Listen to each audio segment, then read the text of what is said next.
Well, good morning, everybody, and thank you for joining us for today's webinar, Hiring Our Heroes, Veteran Employment Programs for Businesses.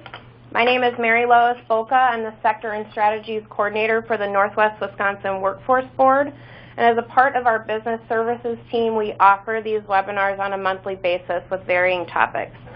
Before we get started, I wanted to remind everyone that we will be taking a break next month during the month of December, so join us for our next webinar, January 9th, to learn more about ex-offender employment, hiring ex-offenders for a competitive advantage in today's economy.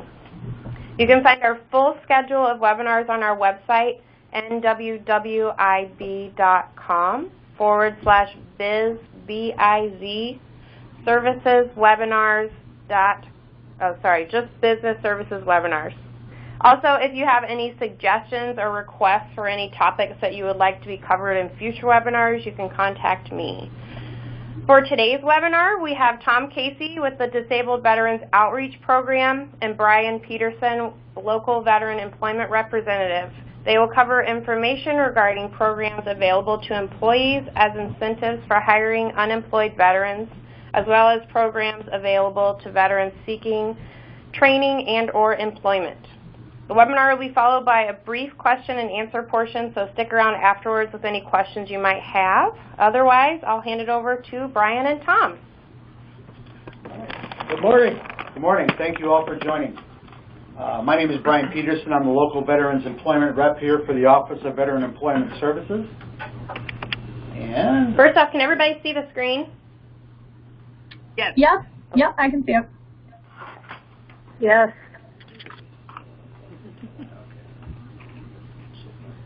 There we go. Okay. First off, our mission is to advance veterans into the workforce through targeted business engagement and effective employment services. Basically, when anybody hears the word veterans, they think of course, the Veterans Administration. We are actually the employment side of the Veterans Program, and we work through the state through the Department of Workforce Development, just like the Job Service does at your job centers. Our vision is to establish networks with employers who understand the value of veterans and are committed to hiring those who have served our nation, and with veterans who are prepared to enter the workforce. We want to make sure that we have a good connection with local businesses to make sure that the transition for the veteran from being the active duty into the civilian world is as easy and seamless as possible. Okay.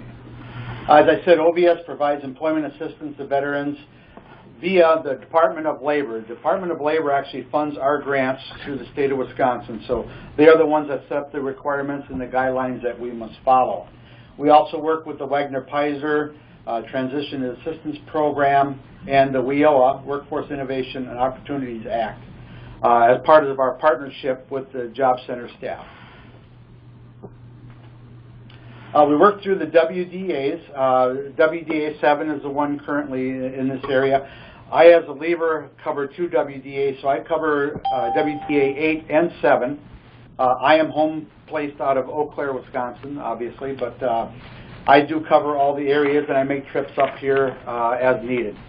Tom Casey, my counterpart, works out of the Superior office, but he does outreach to neighboring counties also. I cover Ashland, Bayfield, Iron, Douglas, Burnett, Washburn, and Sawyer County, just so you know. Okay. We are part of a business services team here.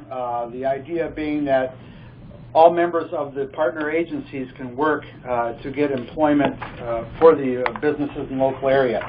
We have the LVERS, DVOP, and the AJC staff, but that also includes Workforce Resources, DVR, SEP, the local technical colleges. We all work in conjunction with each other to ensure that we have a smooth transition for these veterans.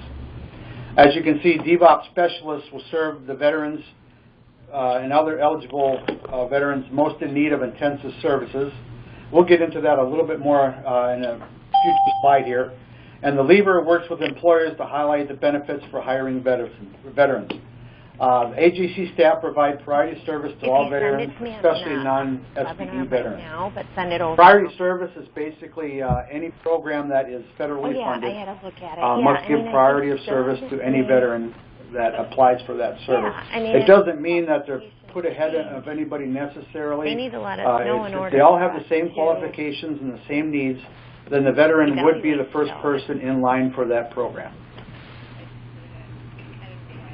The American Job Center staff, the They veteran need to goes get- into the American Job Center, and the first person you'll meet would be the receptionist, whether they be a job service member or SEP or Workforce Resources, depending on where they're at.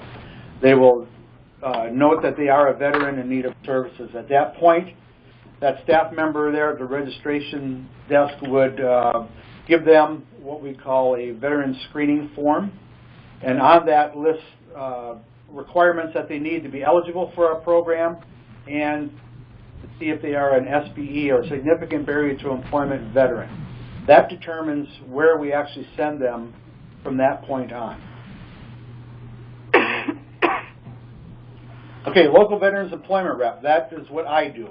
I am basically the business services side of our program.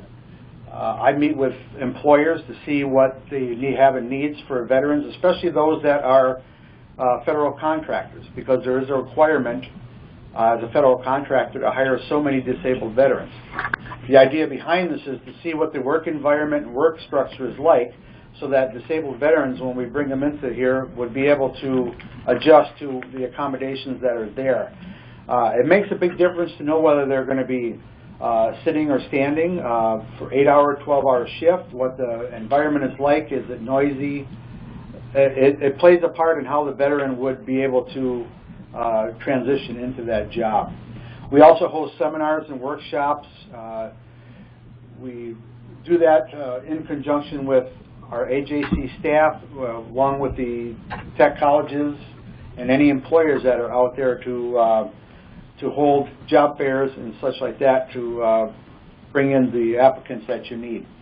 The job center itself allows for employers such as yourself to come in and actually hold job fairs within the job center building itself to kind of help you find those kind of applicants that you're going to need. We also have the Job Center of Wisconsin website, jobcenterofwisconsin.com, which if you register as an employer, you can seek on a candidate search for any employee that you need. You can search by qualification level, you can search by resume that they have in there, or you can search by specifically being a veteran. They would have an American flag in front of their name. So you can actually pull up their resume and look at their resume, and then it's up to you to contact them at that point. We have a business services team, as I said, which we meet basically once a month, and we go through the different business structures of the area to see who's in need. We do a lot of this for networking purposes, so that if I have veterans that are looking for jobs, and SEP or DVR or job service might have a network with that business, that we can go ahead and pass these applicants on to them to help them find the jobs as quick as that we possibly can. And I'll leave it here for Tom. He is our DVOP. Okay. Basically what I do is I work one-to-one with veterans that have the significant barriers to employment, provide them intensive services. You know, if they're for any of those barriers to employment that we'll list a little bit later on here. I help them overcome the barriers through case management, as I said, one-to-one, working with them. First thing we'll do is of course, they get the pre-screen form, make sure that they're eligible for the program. Then I'll do a comprehensive assessment with them to see what their needs are, what their barriers are, what they need to become employable or to enhance their employability. We'll develop an employment plan at that point. We'll have regular meetings to discuss their problems and issues that may come up along the way, and if we need to adjust or change the plan, we'll do that. We'll help them develop resumes, show them how to target the resumes for the positions that they're applying for, and we'll even, with Brian's help here, do job development with employers to work with you to determine, you know, if we can find, if we have qualified individuals for you. Yeah, and the idea behind this, of course, is to utilize both sides of the spectrum here. So Tom works with the candidate themselves to get them work ready. He would contact me and say, I have a veteran with these qualifications, work ready. I would hopefully have the network with you as an employer, and we could go ahead and fast track that resume right to the employer, and as I said, match that specific veteran to that specific job to make it as beneficial to both parties at this point. Things that employers can do to hire veterans that they need is provide detailed job descriptions, which helps us to match that applicant also. Provide specific skills gaps that are present at your company. The way this helps is our business services team. As I said, we work with the technical colleges and other entities here that we can identify some areas where we may need to step it up a little bit as far as qualifications go. There are plenty of educational programs available to these veterans if they have an idea of what they want to do and what the hot job might be at this point that they would want to go for in the near future. They can get a certification or a qualification through the technical colleges in that area. Establish a relationship with your local lever. That's me. We'll actively seek out specific type of employee you're looking for. As I said, I would, as a business service team member, we would all actually possibly go out to your place of employment there, take a tour and see what the facility is like, what the environment and culture is like. That way we can get a better understanding of exactly the type of person that you need. It just helps with the program. We'll be attentive to company hiring needs and the culture and maintain a professional relations and confidentiality. As I said, the idea here is mainly to help that veteran. That's our main focus here. Sometimes it's hard for them to coming off of an active duty type situation and coming back into the civilian world, as we call it. They may have qualifications there that don't transition straight over to a civilian job. So how do we earmark that resume and make these qualifications? You might not understand what a squad leader is in the military, but as a lever, I understand what that is. Now, a squad leader might have up to 12 personnel that they're in charge of. They do all the requisition, all the training, all the safety, qualifications, all that for those 12 people. So that works into a supervisory role.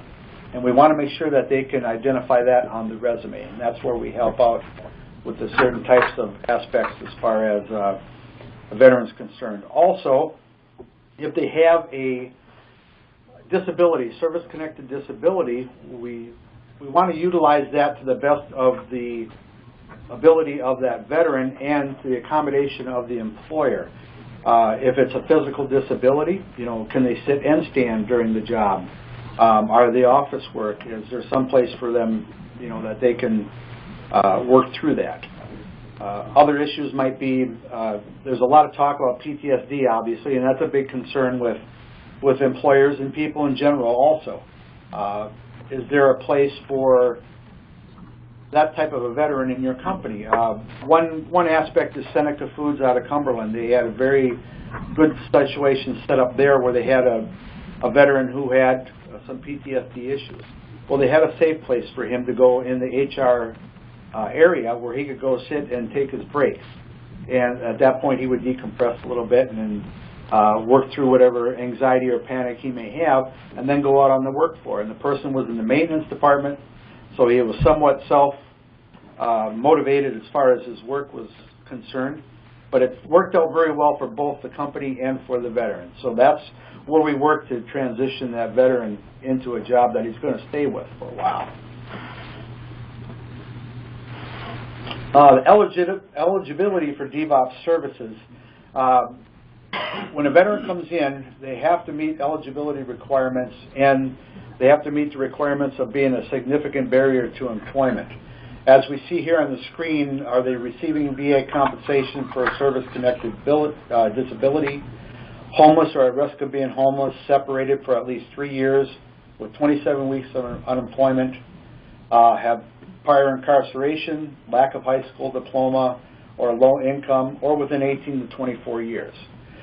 So this criteria here signifies them as a significant barrier to employment. And we work, as Tom would work with that individual, to get them work ready and work through some of these Okay. possible I'll get problems everything that we have. into a draft and we can look at it right after lunch. Does that work? I just got a really weird voicemail from someone saying that our dog Is that a question? over somewhere, but I know for a fact my dog is on my couch. So We're getting some feedback on the phone if you don't mind muting your phone. How do you know the dog is on the couch? Okay.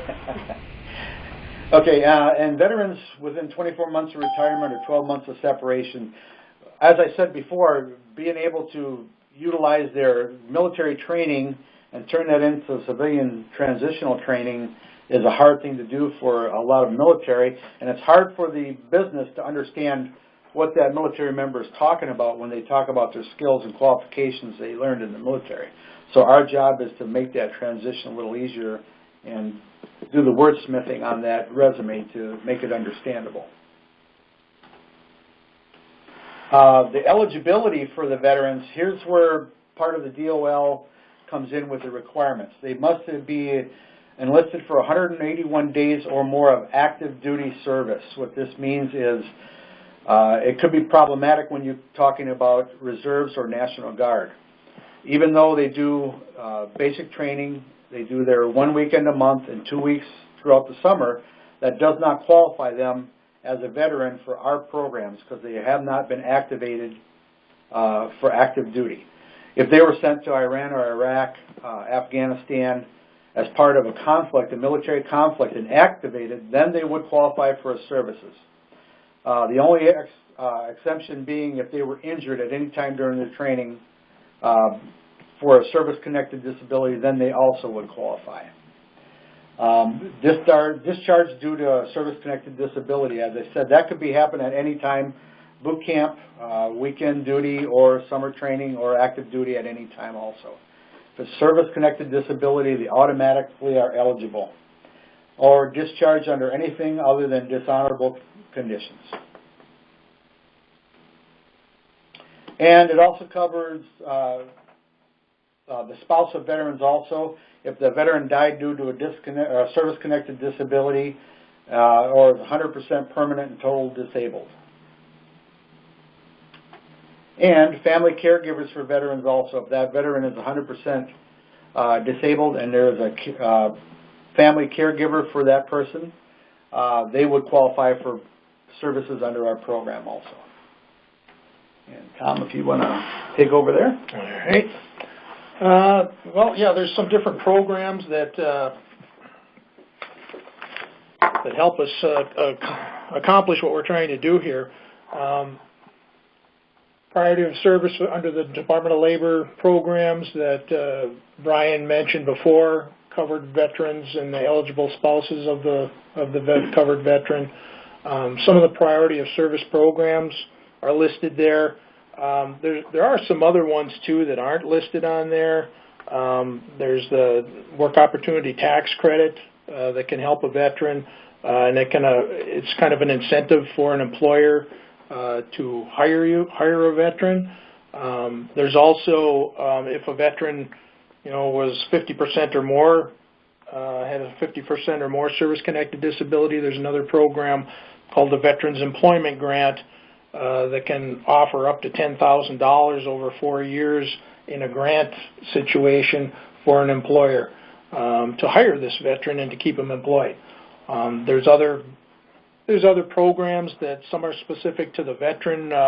If we had a homeless veteran, there's a program, supportive services for veterans and families, where they can help them get back into the stable housing situation so that they can more easily concentrate on getting employed again.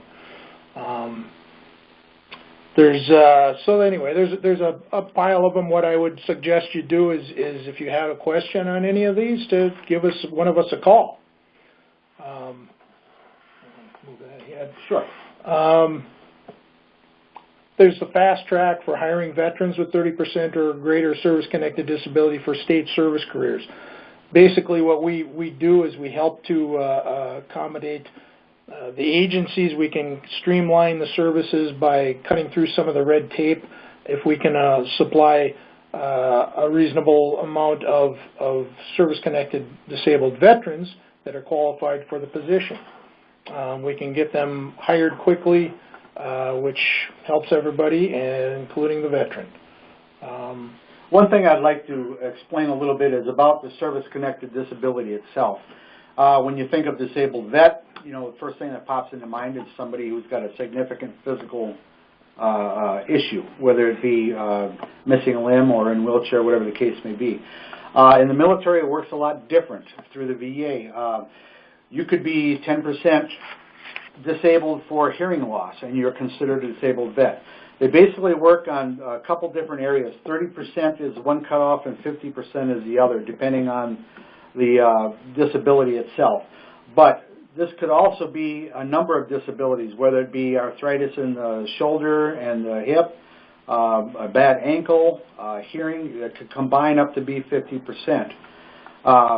So a lot of this disability stuff could be a combination of small disabilities, or it could be a disability that's not even physically identifiable. One instance would be sleep apnea. Sleep apnea is 50% disability through the VA. So that's not something that would really impact their work schedule or work in any way, but it's just something to show you where there's such a large area of disability when we talk as far as the VA disability is concerned. When we're trying to place a veteran, you know, in with an employer, what we try to do is match up not only their skills and experience, but also we don't want to put them in a situation where it's going to aggravate one of their disabilities too. So those are all things that we take into consideration when we're working with employers and veterans and trying to place people like that too. So. Right. There's a few other programs that are offered. The apprenticeship program, Veterans in Piping, is where they're trained to do welding and become members of the union in that. Combat to Construction, help them, train them for construction. And again, the non-competitive appointments. And just a couple different websites here. If you have any questions, especially being in a border area also, we do have the Minnesota stuff up here also, and the federal. So if there are any questions on that.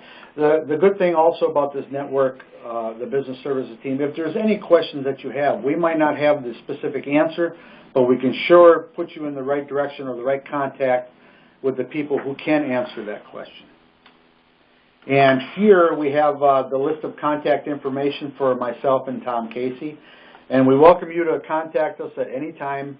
If you'd like for us to come up and do a visit with the company or talk with one of our representatives, we're always available.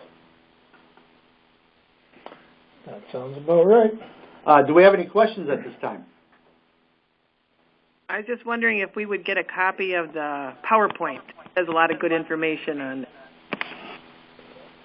They want a copy of the PowerPoint. The webinar has been recorded, and it will be placed on our website within 1 to 2 business days. You guys don't provide the PowerPoint. So well, actually, if you contact me via email, I can just send it on a link to you also. That's not a problem. Thank you. Any other questions for Brian or Tom? Okay, well, thank you all for joining, and appreciate your help in getting veterans employed. Thank you very much. Appreciate it. Perfect. I just want to say thank you to Brian and Tom for sharing this great information with us. Again, like I said, this webinar was recorded and it will be available. So if you joined a little late or if you know of anybody who would appreciate this information, you can have them check our website in about 1 to 2 days. Thanks for having us and appreciate your time. Thank you, everybody. Bye-bye. Bye. Thank you. Bye.